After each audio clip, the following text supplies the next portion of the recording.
What is up, everybody? We have 10 minutes with my good friend, Mr. Jim, and Brennan Brennecke, one of the great instructors down at the Vortex Edge facility. Now, if you're watching on YouTube, you can see that Brennan is across from me, and Jim is across from me as well. The reason for that setup is because I don't want to be in the line of dry fire. That's right. We're going to talk about dry firing. How'd you like that, Jim? Nice. We're going to talk about dry firing today.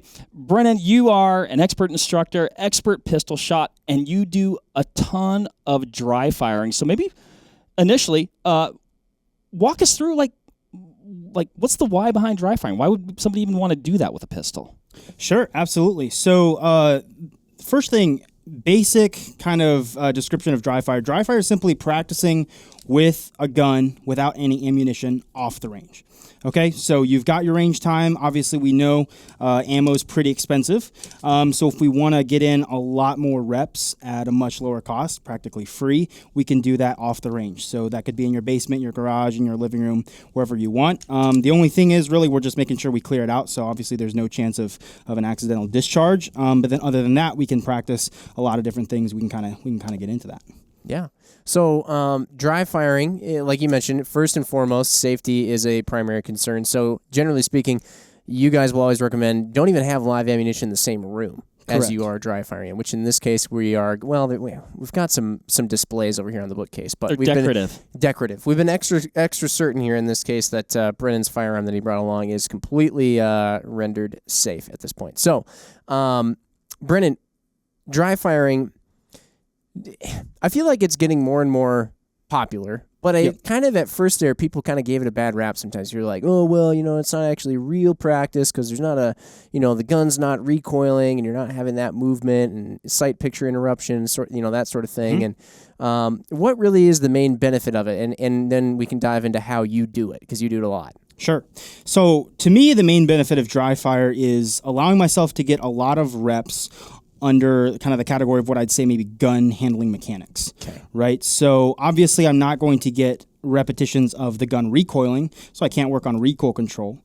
But almost everything else is something that I can work on in dry fire. So that might include draws from a holster or ready-ups with a rifle, practicing my reloads, practicing basic manipulation. So a lot of times new gun owners might have a hard time just figuring out how to load and unload their gun safely. You can practice that in dry fire with some dummy rounds maybe.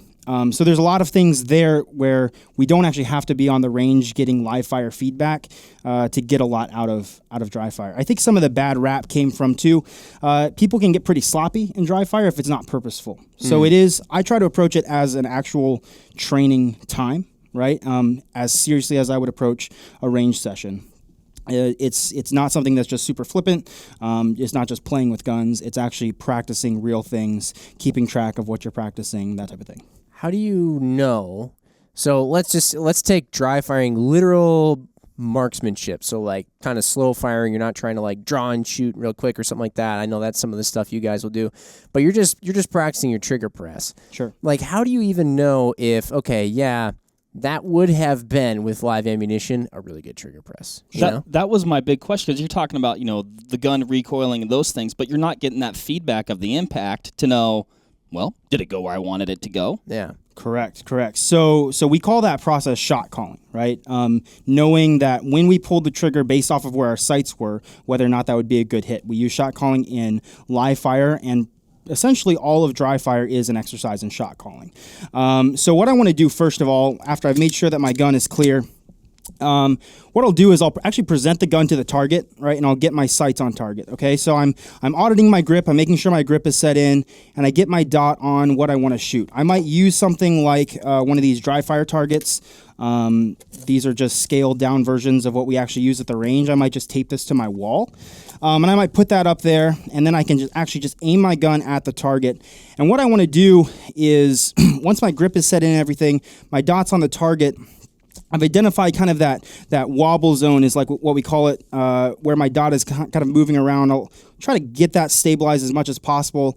And then I'm simply going to break the shot without moving the gun at all. And if the dot moves off line, when I actually pull the trigger, I would know that in live fire, it would behave the same way. That gun would actually have moved before the trigger press goes. So I'm essentially just trying to make sure that my sights are there, make sure that I can press the trigger without moving the gun off target. And that's pretty much the gist of it. I can reset my trigger by just cycling the slide. I can get back on my trigger and just make sure that it's not moving. If we see kind of this business, right, then that's going to translate over to live fire. That is something we see in classes a lot, is people struggling with that pre-ignition push or that flinch or anticipation.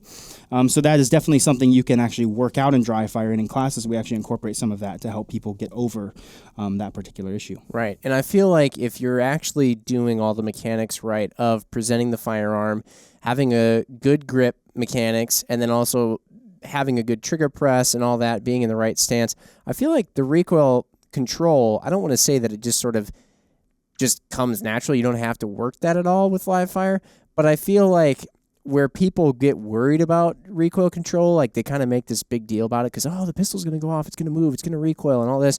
It's like, well, if you're holding it right, it should just kind of go, like, it's not going to fly out of your hand, first off, and it should just kind of wind up resting on or very back to near being on target again, right? Exactly. Once we've set in that grip, we have to trust that our grip and then the structure behind our grip is going to return that gun to zero. So from where we started. So if we build that grip up and we are going to press that trigger, maybe we just try to press it really aggressively with our finger all the way out at the front of the trigger guard and just push all the way through. I might see a little bit of extra movement, and I might know, okay, my grip was not tight enough because my two hands need to overpower the movement that just my trigger finger is providing. Does that make sense? So that's a good way to audit my grip. So again, gripping nice and hard, and then just pressing that trigger really aggressively. All right, so I didn't get any movement there. So I would know that grip would be pretty solid. Purposely slapping the trigger. Purposefully slapping the trigger. How it's dare almost you. like grip is It's a nice maybe little the most test. important thing. Almost like grip. It's like you're like the door and face technique. You're going like extreme Yeah. to like find out exact like where you want. Like if you can do it in that extreme scenario, like when you're actually going to do it the way you are supposed to, it's going to be great. That's a good point. Yep. That's the first time I'd seen that. That's not really the door and face thing. That's completely different. What but is that's it? what I popped never in I've my- never that heard before. of door and face. It's like a marketing thing. Like if I said to you, Jim, I tell you what, I need you to give me $1 million, and then you would be like, $1 million? Are you insane? And you slam the door, and I say, hey, you know what? How about like $10? How about $10? And you're like, well, that seems reasonable. Oh yeah, what I used to do with When my I really parents all the wanted time. 10, I really just wanted $10. Yeah. But that's completely Can I different. have $50 go to the movie? No. How about 10? Fine. I actually feel bad that we wasted part of our 10 minutes on this. You know what? It's all right. We waste a lot of our 10 minutes. Brennan, at one point, you were talking earlier about a person practicing and kind of maybe they're in somewhat the beginning of their learning how to shoot a pistol journey, but like, does a person need to really, really work on some of those fundamentals before they start dry firing? No, in fact, I would say it would be the opposite. I think that the very first thing you should do is dry fire. And in fact, that's what we start like our intro classes with, is a bunch of dry fire. Because if we can take away that scary recoil, the gun going off in tight quarters, that puts people at ease. When we show them, hey, all we're going to do is we're going to press the trigger like this. And they just hear that little click and they go, oh, that's all? Okay. And so then they actually get to focus on their grip. They actually get to focus on, maybe if they're new to shooting red dots, they get to figure out a new aiming system. They can also practice loading and unloading their firearm, right? So these are dummy rounds. And so we can have them practice loading their handgun, right? Unloading the handgun, ejecting rounds, locking their slide back and things like that. So you can familiarize yourself with firearms at a very basic level just using something like dummy rounds. Again, you can get a feel for your trigger, understand where that trigger breaks. You can find the wall on your trigger. You can find that breaking point.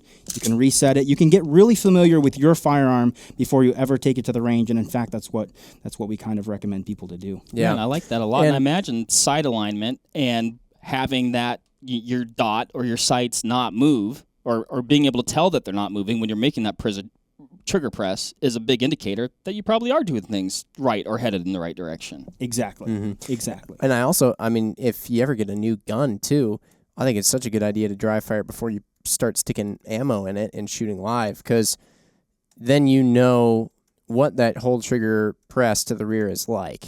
I mean, I know that's a big thing. Like like you go to the range and you're shooting long range with a bunch of guys. You have precision rifles and they have like 0.5 ounce triggers or something like that. You got to just breathe on the trigger and it goes off. It's like, yeah, usually it's kind of like, let's dry fire this first, because otherwise I'm going to stick a bullet in it. It's going to go off way before you ever thought it would. Yep. You're not going to even understand what just happened. It prepares you for what you're about to do. But I've seen so many people come through our intro level classes, do a lot of dry fire. They really start to understand the mechanics, and then all of a sudden it's almost like when you put a real live round in there and everyone's ready for that, they feel more confident, because they're like, I know what is going to happen. This might still be uncertain to me when the gun goes off, but these guys here say I should be good. I feel confident. I kind of know how the trigger's going to break. And you honestly, I'll oftentimes get people who've never shot a pistol before hitting 10 rings. Oh, absolutely. Yeah, absolutely. And I think it starts with a familiarization of something that's maybe doesn't carry so much, scary factor from the beginning. I think, yeah. I mean, you're talking about like just all the, grip and manipulation and things like that. You've eliminated so many, I guess, of those unknowns that now there's kind of just this one thing left. Yeah. Instead of like all these things at the same time. Exactly. Brennan, let's go into real quick, though. So one of the things that I've seen that can happen with dry fire, you brought it up a little bit earlier, is some people get sloppy with it, and you start to just be like, okay, my brain knows there's not going to be any recoil here, so I'm not really holding the gun that, properly. I'm kind of just like going through it lazy. I know how to pull the trigger and make the sights not move when there's nothing live in the gun. And then you get to live fire, and you're like, you start shooting bigger groups, you're throwing rounds, or you're inducing this pre-ignition push, because now your brain is like, oh, it's the real thing now. I'm really amping up for this round that's about to go off. And then a lot of times what we see is, to most people it's unexplainable because an explosion happens in their face really quick, but they're doing that, Yep. How do you sort of train your brain to know, okay, I have to be in the zone for dry fire, and when it comes to live fire, like where you're not actually cheating, so to speak? Yeah. So I think for me that starts with a respect of what we're doing. So it's not just playing with guns, like I said. So I approach it as a training time, the same way I would approach live fire training time. So I'm going to pick up the gun. I'm going to make sure it's clear. I'm going to follow my safety rules. Obviously, I know the status of my weapon, so I am going to aim it at something maybe that I wouldn't normally put a hole in, but I do know that it's for sure clear. So I'll choose a backstop that doesn't have people right behind it, maybe a cement wall or something like that, and I'll use that as my backstop. And then I'll start working. And what I'm trying to do is I'm trying to make sure that I am being really honest with myself. So it's important to also live fire so that we know, hey, this is about the amount of grip pressure that I need when I live fire. I want to try to replicate that in dry fire. You can look pretty good, but not actually be squeezing the gun right when you're dry firing. And I think maybe almost kind of that Instagram culture of, hey, let's try to do something really flashy and get a lot of likes can play into that a little bit. Point. Yeah, do something flashy, get a lot of likes. Correct. Yeah, yes, for sure. Yes, for I sure. like that. Let's do that. But it's gonna kind of boil down to you being honest with yourself, and so it's something that you have to take between dry fire and the live range and be able to just kind of validate. And so if I'm working on my draw and just my first shot, I'm gonna make sure that my grip is nice and tight when I pull the trigger, the sights don't move, and I'm gonna make sure it's that way every single time so that I'm not getting lax. And when I hit the live range, if I come out and I'm not holding the gun very tightly and I start pulling the trigger and my recoil control is terrible, I know that I've probably been slacking on that grip in dry fire. Does that make sense? Yeah. I mean, it sounds like you're, super, super intentional with your dry fire practice. Like, take it as seriously as actual range time. Do you ever find, do you have to, self-regulate? Like, maybe you've been dry firing for a certain amount of time, and you can feel yourself even maybe getting a little bit fatigued from that, getting a little bit lazy, and you're like, you know what, now it's time to just, put it down for a little bit? Absolutely, absolutely. So dry fire for me is a very mentally taxing thing as well as a physically taxing thing. So after I get done with like maybe 30, 40 minutes of dry fire, my hands are smoked, right? Because I've been gripping that pistol as hard as I would be as if I was shooting as fast as I could, right? So I'm gripping it the same way every single time. I'm paying attention to every single thing. It would be the equivalent of shooting for 30 or 40 minutes live rounds. Yeah, so you guys all have crazy man grip. we grip pistols a lot, you know? So Well, and so actually that's what I was going to bring up, and I hadn't thought about it, contextually this way before, but you're essentially exercising. absolutely. And physically and mentally, but like you said, it takes a certain amount of grip pressure. It's going to take more when that firearm actually goes off. I mean, you're exercising all those muscles that you're going to be using to hold that pistol during the live fire at the same time. Exactly. And speaking of like exercise and athletics, I mean, every sport I can think of does, I'll call it dry fire.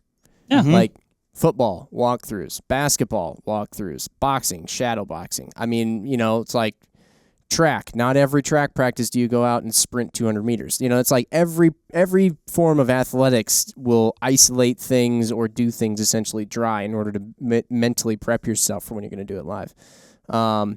Let me ask one more, because I know we're, Mark, we love going over 10 minutes. One more thing here, though. Okay, so when you rack the slide manually yourself, Yep. you get one trigger press because it's not live. There's not a round in there to cycle the action for you and get that trigger prepped again to then break again. So are you only, this is a softball, I know the answer, but I'll throw it out there for you. Are you only ever practicing drills where you're essentially shooting one shot, or can you practice where, this is what I would do if I was like transitioning between multiple targets? You're only going to get one trigger break. Sure. Yeah, so a couple ways around that. One, if you stop shooting Glocks and you start shooting M&Ps, M&Ps actually have an articulating trigger even after you've broken that first shot. So for me, I can practice that Mr. trigger pull M&P. kind of all the way through. Somebody's With a Glock, bucking the trend down there a little bit. with a Glock, there's actually a way around it to where if I fold up a little piece of paper or cardboard or even a little piece of a zip tie and drop my slide on that and keep the slide slightly out of battery, I'll get the same effect where I can move my trigger back and forth. So that is helpful. The other thing is, for me with dry fire, with multiple shots, I'm not focusing so much on the actual trigger press. That is something I feel like I can rep out in live fire pretty well, or with single trigger presses. What I'm more focused on is what I'm seeing. And so I'm more focused on my dot in the A zone, dot in the A zone, dot in the A zone. Okay. Right? And I might pause a little bit longer to maybe replicate two shots. I might just move my finger, actually, just like this, right? So I'm just moving my finger on each target. You can do any one of those things. For me, like practicing transitions, it's all mostly a visual exercise. And so I'm going to pay most of my attention to what I'm seeing versus the actual mechanics of pressing the trigger. Got it. Gotcha. All right. Cool. I got one more. We've talked a little bit about not, Mark? dots. Just don't go over 20 minutes. We're not going to go over 20 For minutes. crying now out you're loud, now we're Mark. at risk. We're talking about dots on pistols. We've talked about the benefits of dots on pistols a lot. When you're dry firing, is it easier to see? I guess. Okay, how do I phrase this? Now we're gonna go over. You got me rattled, Jim.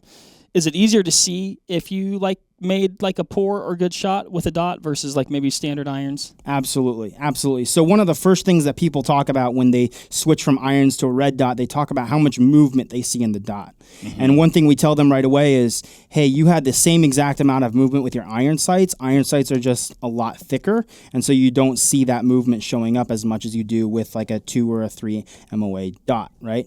And so when they're looking at that dot, it's moving a lot more, and so they're actually it's just showing, it's exposing more of what they're doing, right? And so that shows them, hey, I could actually stand to maybe try to figure out how to hold this gun a little bit more still.